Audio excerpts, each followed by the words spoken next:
Hold me back, please come back. Yes, siya another tutorial, another song tayo. So, Janine Berdin, title ng kanta niya ay Promise. So, baka mag-trending tong kanta, no? Promise ang kanta. Kasi may isa siyang kanta na English na nag-trending. Ito, Promise.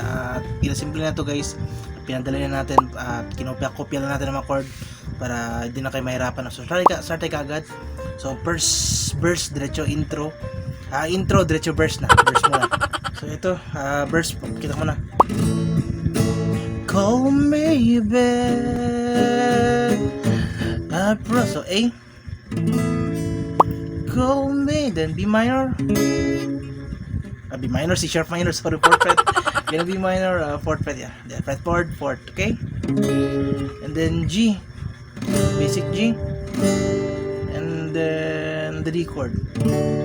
So, ewan ko baka 4 times to lahat to sa intro o verse. Diretso na ka-verse. Diretso na verse eh. So, play natin na. Call me back. Yung kakanta sa na na na na na na na na.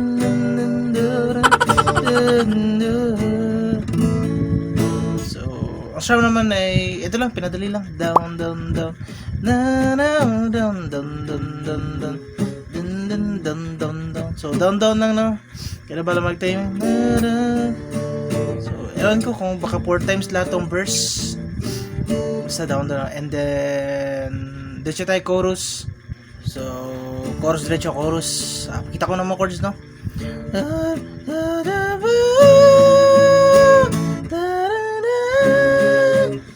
So, ang first chorus ay kinopya natin sa second chorus kasi parang may ganito na chord sa first chorus eh. Pero para pinadali natin guys, A, then C sharp minor, diretso, no? Second chorus ang ginamit natin. Kopyahan lang natin yun para di na kayo maguluhan, no? Diretso ang pagkanta. So,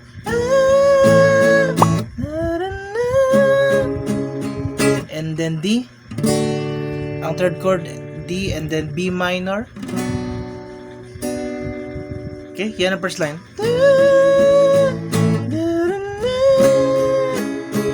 Then D, then B minor, and then F sharp minor guys. Okay, F sharp minor. What a man, the problem is you come back. Then D, ang last chord. So F minor, D na. Hold on D ang ending. Play natin pang chorus.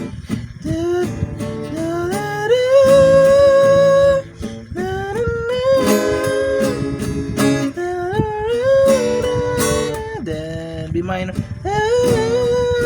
Then F sharp minor. Down, down, down, down, down. Then D. Then ang strum ay yun pa rin, down, down, pero timing, no? Kaya na bala mag-timing, ha?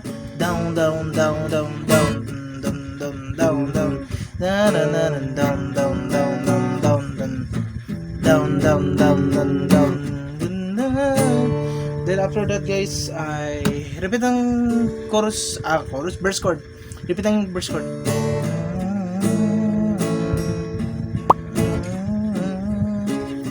Yung verse chord. Repeat ng verse na, verse. So, repeat lang. Ewan ko, 2 times ata sa second verse. And then, repeat ang chorus. Same lang.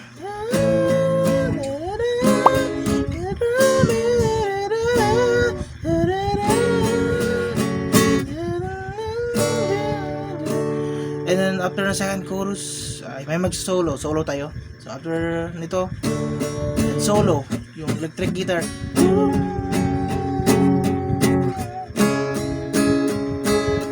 Kita ko muna. So, F sharp minor.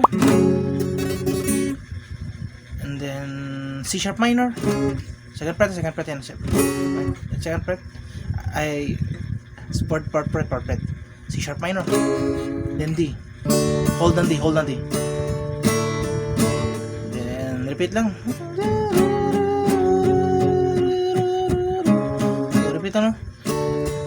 So, twice para sa solo yung may parang electric guitar. And then repeat ang chords, chorus, Dito sa last chorus may parang hindi na D ang ginamit, mag-hold na B minor eh. Pero kopyahin lang natin para di na kayo maguluhan, no? Para makakanta nyo ng straight. So play natin. After this, kasi B minor ang ginamit eh. Kung pakinggan yung audio, parang B minor ginamit. Pero kopyahin lang natin yung mga chord kayo na. Yung D ang gamitin natin. Then B minor para di kayo maguluhan.